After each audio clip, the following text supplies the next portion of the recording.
ना हो तो दीजिए जन्म जन्म का साथ। कब देंगे कन्हैया साथ? जब आप उनको बुलाओगे, अपना बनाओगे। अभी तो महाराज भगवान के लिए, हाँ जी, हम अभी तैयार नहीं है, अभी भी कमी है। क्या है मेरी मैया? कमी है।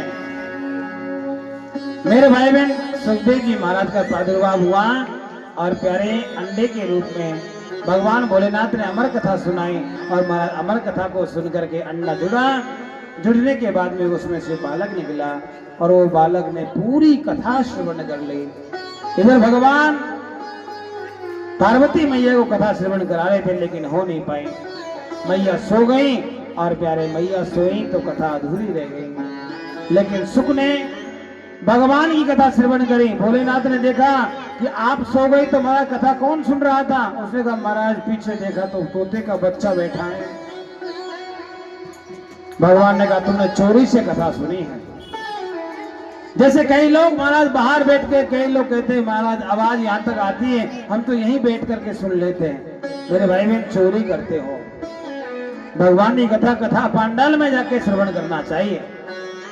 क्या करना चाहिए? कथा पांडाल में जाकर के कथा श्रवण करना चाहिए। घर में बैठ कर कथा श्रवण करना है तो सोच लो चोरी करने के जैसा है। अब भैया सुख को मारने के लिए बाबा त्रिशूल लेकर के दौड़े, लेकिन हमारे हाथ में तो त्रिशूल है नहीं तो हम दौड़ भी पाए। लेकिन याद रखिएगा, कथा यदि घर में बैठ के सुनोगे उसका जो फल है इतना नहीं मिलता जो कथा पांडाल में फल मिलता है। जो आनंद कथा पांडाल में बैठ करके आता है वह घर बैठ करके नहीं आता है। अच्छा एक बार बताओ, घर में आनंद है कि हमारा कथा में? हे भाई माता इधर बैठी वाली हो, बोलो ना, घर में आनंद ज्यादा आता है कथा में?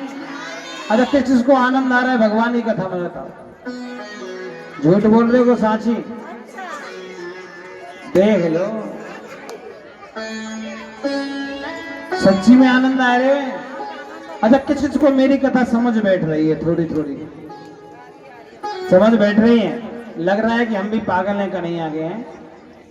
सोच रहे कि महाराज ऐसे भगवान की कथा होती ही अच्छी है, और यदि आपके अंदर थोड़ा सा भी प्रेम हुआ ना और भी आनंद हो जाता है। क्या हो जाता है?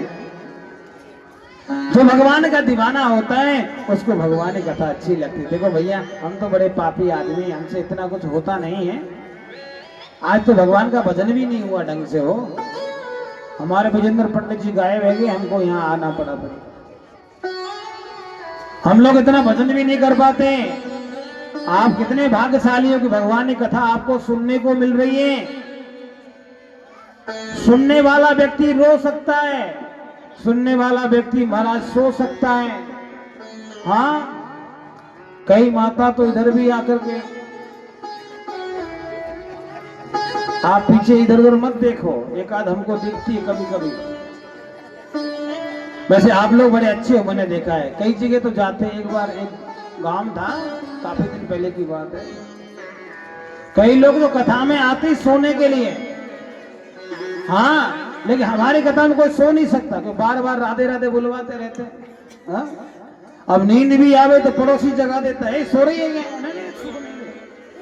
और ये सोने वाले भी बड़े ढंग से सोते हैं महाराज, आंखें बंद कर लेते हैं। कोई बगल से कहे सो रही है, नहीं नहीं मैं आंखें बंद करके सुनती हूँ। और लेके हरियाणा की मैया सोवे तो, हाँ, आपने कभी सोते देखा है माताओं को? आपको पता नहीं होगा, सासू माँ जो माताएं होती है ना, बूढ़ी बूढ़ी, वो गजब तरीके से सोती है। एक गांव था अटेली मंडी के पास, सैदपुर गांव है, सैदपुर। उस गांव में हमारी कथा होती थी हर साल, और मैया भी हर साल आती थी। और माता जी ऐसी महाराज बड़ी खतरनाक, कथा पांडाल में घुसते ही जितनी बहू होती सब नीचे, कुर्सी पे कोई बैठती नहीं उसके सामने। सबसे बाद में आती, कथा शुरू होने के बाद बीच में पधारती और सबसे आगे बैठ जाती महाराज। और बैठ करके कुर्सी पे प्यारे मुश्किल से 1 मिनट कथा सुनती थी वो माँ। मुझे याद है 1 मिनट के बाद में मुंह खुला का खुला रह जाता, आंखें बंद हो जाती और महाराज जी मंत्र चालू हो जाते मैया के मुख से निकलना। क्या बोलती थी? खुर्र फुस। इतना आवाज करती वो कि माइक में भी आवाज जाती थी मां। इतनी आवाज होती माना खर्राटे भरती बड़े जोर जोर से। कूलर के सामने बैठ जाती प्यारे। वहां गर्मियों में कथा होती थी बैसाख के महीने में। एक दिन तो एक बहन को इतना गुस्सा आया, इतना गुस्सा आया, ये माता जी डेली आ जाती है, महाराज जी क्या करें इसका? मैंने कि लड्डू इसके मुंह में डाल दो। उस दिन लड्डू नहीं था माता, उस दिन वो रसगुल्ला था, ठाकुर जी का जन्म हुआ था, लोग लाए थे। उस बहन ने क्या किया, इतना मोटा वो काला काला क्या बोलते हैं, काला जामुन होता है रसगुल्ला, वो लेकर के महाराज मैया के मुंह में ही डाल दिया। और प्यारे जो डाला मैया को खर्राटा बंद हो गया और मैया ने तांडव करना शुरू। कौन सी हती मेरी, हरियाणा के लोग तो शुद्ध गाली देते हैं, इतनी अच्छी गाली थी सुन ना सके। अब कोई नहीं बोले, मैंने की मैया भगवान आए थे, आपके मुंह में लड्डू डाल गए। कई होते हैं महाराज, होना भी चाहिए, राधे राधे बोलना पड़ेगा। और जोर से, और जोर से। मेरे ठाकुर जी महाराज जी कथा में प्यारे नींद आए तो आप भाग्यशाली हो, और नींद नहीं आ रही है, भगवान की कथा में आनंद आ रहा है तो आप महाभाग्यशाली हो, क्योंकि प्यारे ये मौका बड़े भाग्य से मिलता है। मेरे भाई बहन भगवान की कथा श्रवण करें, पीछे से चोरी के माने भगवान श्री भोलेनाथ त्रिशूल लेकर के दौड़े, लेकिन प्यारे सुख ने अपना शरीर छोड़ करके वहां से दौड़ पड़े। कैलाश से नीचे आए, बद्रिका आश्रम में मारा व्यासी की पत्नी बिटिका देवी अपने बाल सुखा रही थी और उनको जमाई के माध्यम से पेट में चले गए। और प्यारे पेट से प्यारे भगवान से सुखदेव जी महाराज पधारे। बोले सुखदेव भगवान की। और जब राजा परीक्षित को 7 दिन श्राप लगा, श्राप लगने के बाद में यही सुखदेव जी महाराज ने आकर के 7 दिन में कैसे जीवन को बदला जा सकता है, ये भगवान की कथा श्रवण कराई मेरे भाई जान। महाराज उनको भी तार दिया। प्यारे भगवान अनेक रूप में अवतार लेकर के आता है, कभी बारहा बन जाता है तो कभी प्यारे नरसिंह रूप में अवतार लेकर के आता है भगवान अपने भक्तों को बचाने के लिए। एक बार तो भगवान वामन रूप में अवतार लेकर के आए।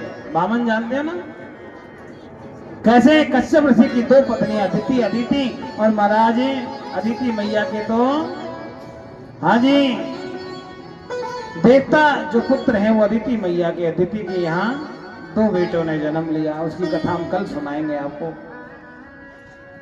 लेकिन एक बार क्या हुआ, बलि राजा ने देवताओं पर आक्रमण कर दिया और आक्रमण किया, सारा आधिपत्य 3 लोगों पर बलि का हो गया। और होने के बाद में महाराज देवी देवता जितने थे सब भागने लगे, दौड़ने लगे। इधर प्यारे अदिति मैया बड़ी दुखी रहने लगे। उन्होंने प्रार्थना करी, प्रभु कृपा करिए, कुछ बताइए ना, हमारे बच्चों का कल्याण हो जाए, उनको स्वर्ग मिल जाए। तो प्यारे भगवान स्वर्ग को दिलाने के लिए पयोव्रत बताया और कश्यप मुनि ने पयोव्रत के माध्यम से वामन भगवान का अवतार करवाया। बोली वामन भगवान की। अच्छा, आपसे मैं पूछना चाहता हूँ राजेंद्र नगर वालों, कश्यप मुनि कहाँ रहते थे जरा बताओ, ऐसा कोई है जो बता सके महाराज? कश्यप मुनि कहाँ रहते थे? अच्छा, आपको 1100 रुपए की दक्षिणा दी जाएगी, बताइए कश्यप मुनि कहाँ रहते थे? आप तो कहते हो हमारे यहाँ कथा होती है, हाँ बोलो ना, आपके यहाँ कथा होती है, बोलते हैं कि बड़ा 50 कथा होती है, हमारे यहाँ तो हर आए दिन गली गली में कथा हो रही है।